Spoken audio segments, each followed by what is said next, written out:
espacio muy favorito porque pucha que me río y pucha que aprendo en esta sección, nuestro panel de ópera. Quincenalmente nos visita el cantante, académico, investigador, libretista también. Así partió todo. Gonzalo Cuadra, ¿cómo estás tú? Muy bien, muy bien, muy bien. A veces yo bromeo, falta soldar al arco, pero ya aprenderé. Sí, hay que aprender, hay que aprender. Uno nunca sabe cuando necesita soldar al arco. Oiga, uno que se va a vivir así a su casa solo, cuando se echan a perder las cosas, uno tiene que aprender cosas que yo no sabía y uno tiene que aprender. Claro, todavía no las aprendo, eso sí. O sea, querido, yo tengo un cuadro ahí ¿Ya? hace 3 meses por colgar. Si alguien quiere ayudarme a colgar el cuadro, por favor. Yo tuve que aprender qué muros eran los muros estructurales Sí. y los que son de panel liviano para hacer qué clavo usar, porque yo pegaba unos martillazos y hace un forado en la pared. En fin. Cosas que, bueno, Cosas pues nos que queda pasan. tanto por aprender. Pero si algo sabes, es de ópera. Y ustedes pueden revisar las 2 sesiones anteriores de este panel de ópera, en donde Gonzalo Cuadra nos llevó al origen de la ópera en Italia y luego a sus derivados en la corte francesa del Sí, Rey pues. Sol, y cómo ese lenguaje empezó entonces a ser influenciado tanto por las modas estéticas y musicales que había en ese lugar, como también el contexto político-social del Claro, que tal derivan. cual. De hecho, la semana antepasada terminamos con la Revolución Francesa. Terminamos con guillotina. Sí. Con guillotina. Y que la ópera no se guillotinó, sino que mutó. Mutó. Se abrió a público, cambió de temáticas y todo eso, porque la ópera era una expresión muy útil. O sea, de hecho, los gobiernos de distintas épocas la han usado. Algo esbozamos la vez pasada, ¿no? La han mostrado como muestra de poderío, como muestra de plantear preceptos reales. Por ejemplo, la ópera francesa ponía héroes y eran héroes masculinos en la ópera. ¿Por qué? Porque era el rey. Entonces el rey quería verse reflejado en Rinaldo, en Acteon, etc. Y después, cuando eran óperas para populares, para mensajes políticos, por supuesto. Lo que pasó un poco en la Unión Soviética. O sea, eso es así. Vamos a llegar ahí en Ya algún vamos, momento. entonces vamos a Ahora, llegar, vamos a llegar. quizás me parece súper interesante esa entrada, Gonzalo, porque aquí es evidente, o sea, todo acto público es político. Entonces, el arte no puede sino ser político también. Sí. Y no estamos hablando de militancia, no que Claro, necesariamente sí. los artistas, los creadores y creadoras pertenezcan a un partido y Que por lo tenga una tanto... bandera como muy definida. En la Unión Soviética sí. Sí, Es claro. como, esto sirve para, yo lo conozco mucho mejor en la historia del cine, Sí. esto es para. Y la Absolutamente. gente tiene que captar unequívocamente tiene que Sí, captar este mensaje. Acorazado Potemkin, Alexander Nevsky, bueno, y en la ópera pasó lo mismo. O sea, Ajá. se le cambió títulos a las óperas, se le cambió un poquito el argumento, pero eso pasaba siempre. En la Italia, por ejemplo, en la Italia de la unificación italiana, había una censura tremenda. Giuseppe Verdi, gran compositor, adorado por los italianos, aunque Italia no existía como nación, estaba dividida en muchas naciones, pasó por censuras políticas y religiosas. Es muy interesante, también lo vamos a conversar en algún programa, pero estaba invadida por Austria-Hungría, por el Imperio Austríaco. Entonces los libretos tenían que revisarse, se le cambió nombre. Y religiosa, por ejemplo, cuando Verdi escribe la ópera Juana de Arco, Joana d'Arco, Juana de Arco todavía no era santa. Era un personaje medieval, pero que se canoniza a fin del siglo XIX. Entonces no podía llamarse Giovanna d'Arco la ópera. Bueno, pero son historias que... Vamos a volver. Vamos- Igual yo quiero que hablemos de ópera y historia. Sí. Pero más adelante. Hoy día nos vamos a España y Olé. Sí, España y Olé. Ya. Ahora, mi prejuicio es que en España lo que se llama es la zarzuela. Absolutamente. ¿Hay diálogo entre la ópera y la zarzuela? Hay diálogo, de hecho hay compositores que hacen ambas cosas.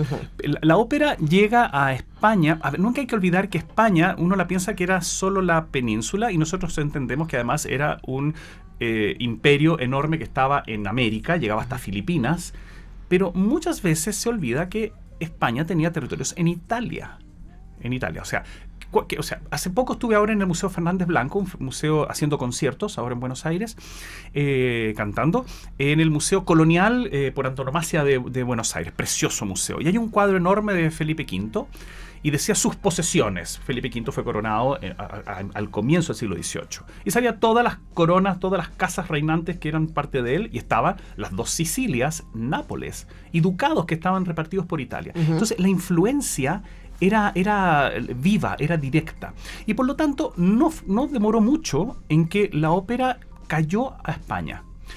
Pero cayó a la casa reinante. Es decir, no era un espectáculo popular, no era un espectáculo para la gente, sino para el Palacio Real. Bueno, pero así también partió en los ducados y así también partió en la corte... En francesa, absolutamente. La corte francesa era un espectáculo real, y en Italia también. Si donde se hace popular es en Venecia, que hablábamos que era esa especie de Broadway. Pero porque los venecianos dieron el negocio. Negocio. Sí, bueno, estaban entre Oriente y Occidente, ellos sabían lo que era negociar. Gente que sabe. Entonces, y los venecianos más pasaron a casas de ópera que eran parte de burgueses. O sea, yo tenía una empresa. Sí. Era como tener, no sé, el Movistar Arena, no sé, una empresa, digamos. Bueno, la cosa es que en 1627, aquí tengo el dato para que no se me olvide, yo los números a veces se me hacen. La Selva de Amor. Así se llamaba, la primera ópera que hasta el momento se sabe que se hizo en España, 1627, o sea, bastante iniciado el siglo XVII. Pero mira lo interesante de estas óperas españolas, que no son muchas al comienzo, son muy poquitas. El autor del libreto era Lope de Vega. Mira tú. Niveles, sí. Lope de Vega. Pero ¿qué pasaba? Había llegado a la corte un escenógrafo que se llama Cosimo Lotti. Y este caballero manejaba todo lo que era subir telones, bajar telones, abrir trampas, hacer que una nube volar sobre una nube. Un mundo ideal. Así volar sobre... te voy a presentar en el Palacio Real. Entonces el rey lo verá. El rey Felipe IV se asombrará. Y realmente quedó pasmado el rey con este espectáculo que en realidad se recuerda más por todo el espectáculo escénico que tenía, y le gustó bastante. Pero un espectáculo caro ligado al Palacio Real, ¿no? Faltó tiempo para que en 1660, mira, pasaron varios años, 30 años, se hiciera la siguiente ópera, también en el Teatro Real. Ahora se llamaba La Púrpura de la Rosa. Y eran en español. Era en español, completo español, cantado de tapa a tapa. A diferencia de en castellano, diríamos. Sí. A diferencia de la zarzuela, que mezclaba lo hablado con lo cantado. Pero además no solo eso, sino que tenía estructuras internas que eran de la ópera, como el recitativo y una serie de cosas un poco más técnico de hablar, pero que son estructuras técnicas. Cómo se construye, cómo tejo esto, la manera, el punto con el que se cosía este suéter era un punto italiano. Por más que los dos suéteres se parecieran, sí, pero este es punto nudo arroz y el otro, en fin. Trigo. El punto trigo, me encantó. Es que una teje. Sí. A mí me encantaba el arroz, me gustaba. Sí. Mi mamá le hacía mi suéter con punto arroz, bueno, en fin. Pero es difícil el punto arroz, porque siempre en contra. Y como uno. La cosa es que esta Púrpura de la Rosa, la música, al parecer, era de Juan Hidalgo, y el texto ¿de quién era? De Calderón de la Barca. Ah, de nuevo. No, si estamos así, no acepto menos. Ahora, ¿por qué será que a esos escritores les interesaba? Me imagino que eran trabajos, o sea, es como trabajo, que sí, les pagaban muy bien por eso. Y los costos de estas óperas eran altísimos, costeados por el palacio. ¿Y por qué era prestigio? Era prestigio. Ellos escribían obras de teatro que eran muy populares. Se hizo en el Teatro del Buen Retiro esta Púrpura de la Rosa. Y en el 1660 se hizo otra más, que era Celos aún del aire matan, también de Calderón de la Barca, con música de Hidalgo. Pero estos escritores dramaturgos tenían un trabajo súper importante con obras de teatro. Y aquí voy a este punto. ¿Por qué costó tanto que entrara a la ópera? Porque si estamos hablando en el siglo XVII, hicieron tres en el siglo XVII, o sea... Claro, no es una cosa así como que estaba estallando el lenguaje. Los mundiales de fútbol y la Olimpiada ocurren más seguido que una ópera en España en el siglo XVII. Era porque había mucho teatro. Y el teatro español tenía mucha música. Entonces, ¿para qué una ópera? No tenía mucho sentido. Había zarzuelas también en esta época, no tantas, pero las había. Y había mucho teatro en que se cantaba mucho. Entonces, ir a ver una obra de teatro era como ir a ver La novicia rebelde. Entonces, ¿no se entendía la particularidad de la ópera como lenguaje? Era porque tenían que cantar todo el tiempo. Es como raro, es como lo encontraban como... para lo italiano era tan connatural. Sí. Los españoles lo encontraban raro, no era... Pero... el tipo de música que estaba en los teatros, ¿era el similar o parecido al que estaba en las óperas o ahí era la gran diferencia? Ahí había una diferencia. La música que se hacía en las óperas tenía una influencia más italiana con esto del uso de los recitativos. Pero las óperas españolas, las poquitas que hay, también tienen personajes populares que cantan a ritmos españoles populares. Ahora, las zarzuelas tenían mucha más presencia de ritmos populares, fandango, etc. Tenían mucha más presencia. Jácaras, por ejemplo. La jácara la llevaba. La jácara era como el reggaetón, así, la llevaba. Así, la jácara pasaba desde el palacio hasta el pueblo. Y además, las obras teatrales eran muy populares tanto en la corte como entre la gente. Entonces... no era que entrara tan fácilmente. Es como, ¿por qué? Ay, bueno, es que es una marca, pero igual la voy a mencionar. Siempre se ha dicho que ¿por qué en Chile la Nutella no entró tanto? Es porque tenemos el manjar. Sí. Entonces, ¿por qué voy a comer con Nutella si tengo manjar? Porque puedes comer con Nutella y Y manjar. manjar. Mucho, me excedí. Se excede. Entonces, claro, ¿por qué va a entrar la ópera si tenemos tan buen teatro y con tanta música? Es más, había música religiosa, como villancicos, que también eran escénicos. O sea, tengo en la iglesia y en el teatro, tengo gente que se viste, se caracteriza y hace personajes. Entonces, ¿por qué tengo ópera? Y de hecho, vamos a pasar, mira, de vuelta mi hojita de mi cuaderno para que no se me olvide ningún dato.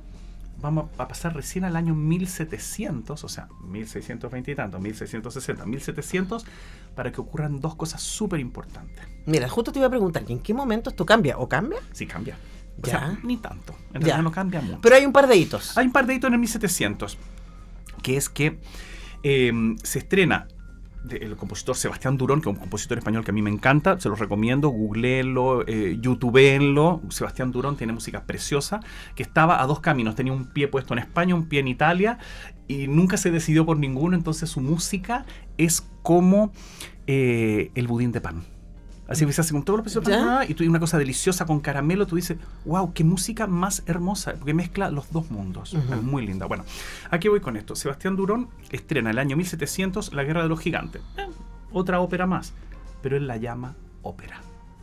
¿Y cómo se llamaban antes? Se llaman églogas o piezas teatrales, tenían nombre de tragedia, égloga, y otros nombres. De hecho, en Italia se llamaban melodrama, fábula. O sea, recién en el 1700 ya existía la ópera, pero todavía no se llamaba ópera. No se la llamaba. La palabra ópera nace en el siglo XIX, finalmente va a llamarse, las óperas se van a llamar ópera, pero como que no tenían conciencia, sabían lo que eran perfectamente, pero el título es lo mirar hacia atrás, como los periodos de la historia, Edad Media. Le pusimos mucho después, que los de Edad Media no se llamaban. Pero además en esos 1000 años hay 1500 cosas distintas que suceden. Además.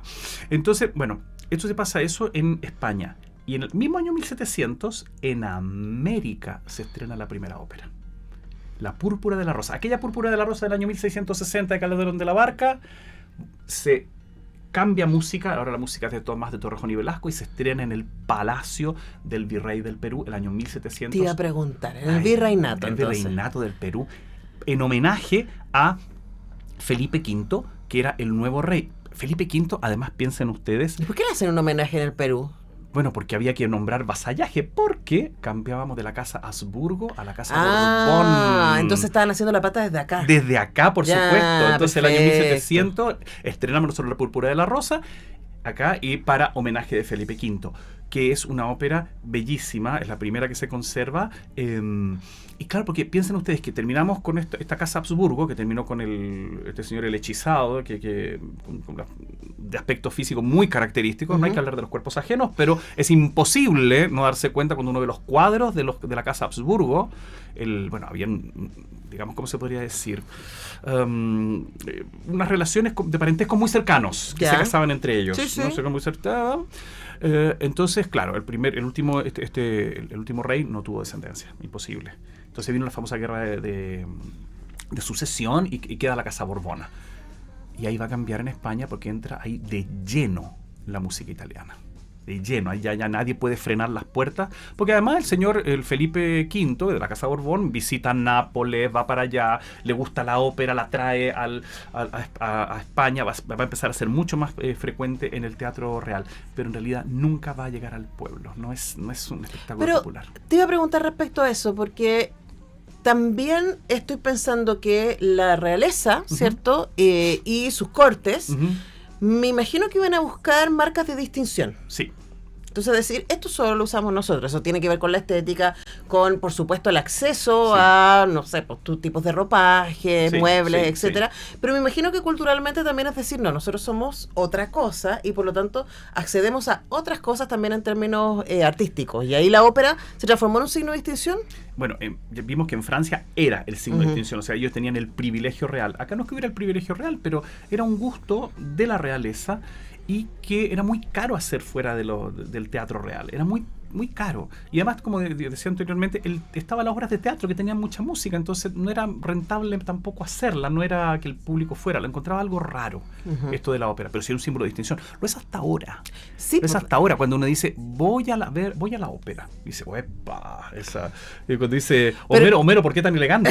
Dice, porque voy a la ópera, al estreno de La Traviata. Cuando en el fondo, en Italia, digamos, vimos después que la ópera es un espectáculo muy masivo, muy popular. De hecho, por eso mismo estamos teniendo este panel en Comunicarte, porque nos parece que queremos ir contra ese signo de distinción, claro. Y decir, a ver, la ópera es una belleza que cualquiera sí, con orejitas y ojitos puede acceder. Sí, ahora que hay sobretítulos, ahora que incluso hay unas magníficas instancias de ópera en castellano, es decir, acérquese. No es distinto a ver una película musical. No es distinto. Que usted la puede ir a ver con subtítulos, si quiere ver el original, por ejemplo, o doblada. Pero es mejor. O sea, yo defiendo, mira, yo soy un gran defensor. Eso es un debate que yo he tenido con colegas muy interesante, porque hay puntos de vista muy válidos también, si se debe o no traducir la ópera. Y mi postura es que se debe traducir. O sea, no hay nada mejor que la ópera en su idioma original, y como segunda mejor opción es traducirla, más que el sobretítulo. Sí, el sobretítulo igual distrae mucho. Distrae mucho.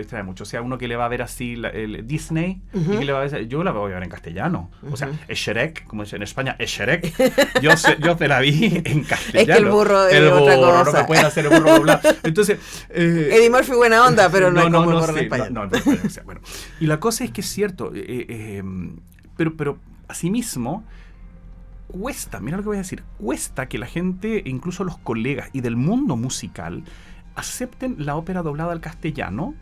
Primero por un prurito de que dice, no, el original es en tal idioma, y segundo porque no hay tanta tradición de ópera en castellano tampoco. Vamos a España. Óperas en castellano no fueron muchas en todo un siglo, y después fueron pocas, pero tenían muchas zarzuelas, muchas obras de teatro en castellano, eso sí. Entonces, hay un doble, para escuchar ópera en castellano hay que vencer primero las reticencias incluso de los propios intérpretes, más que del público. El público no va a tener ese prurito tan marcado. Yo creo que hay una cosa ahí con el purismo, pero de nuevo con la particularidad de la distinción, ¿cierto? Porque además va a pasar una cosa. La ópera ya vimos que se fue a Francia, llegó a España, se va a ir a Alemania, y luego va a viajar por todo el mundo. Va a ser una gran figura de exportación la ópera.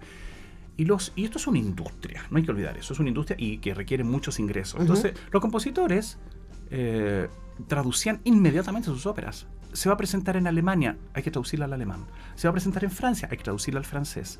En Inglaterra, al inglés. Los compositores no tenían ese prurito que nosotros les hemos adjudicado. Mira. No tenían ese prurito. Era industria. Contaban sí con excelentes traductores, con adaptaciones muy bien hechas. Se traducía inmediatamente. Por poner un ejemplo, Carmen, la gran ópera Carmen de Georges Bizet, se hizo en España simultáneamente en francés y en castellano. Además que Carmen está en española. Además está en española, pero claro, entonces que es francesa, pero está en española. Claro, entonces, y que estaba pensando Madame Butterfly en japonés. Bueno, claro, ¿por qué no? ¿Por qué no? Mira, te busco el dato, pero me atrevería a decir que puede existir. Ahora, pero ¿por qué no? O sea, ahora me pasa ahí, hoy se nos va el tiempo, pero se me pasa, Gonzalo, que inmediatamente pienso que, claro, si estamos hablando de idiomas romance, o sea, por ejemplo, traducir del italiano al castellano, el salto no es tan alto porque hay un tipo de uso del lenguaje que puede estar asociado a la música, pero cuando pasamos ya a los idiomas orientales, ahí la sonoridad es otra. Pero, por ejemplo, el japonés es rico en vocales, o sea, no hay problema.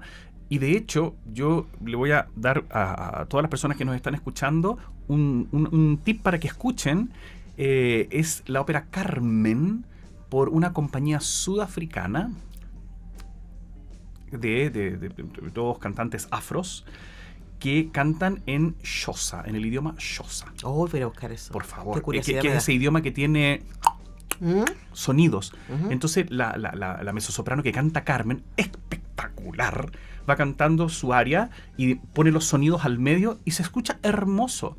O sea, podemos cantar la seguidilla, no sé. Près des remparts de Sevilla, chez mon ami las pastillas. O podemos cantar casi al salir de Sevilla, por ahí está las pastillas. O ella que canta en ese idioma que soy incapaz de reproducir, pero que suena extremadamente musical. Mira, yo pensaría, pero es un puro prejuicio, por eso estamos aquí para aprender, ¿Ya? que hay óperas que sí y otras que es más difícil. Mira, ¿sabes cuál es la ópera que tiene mucho texto?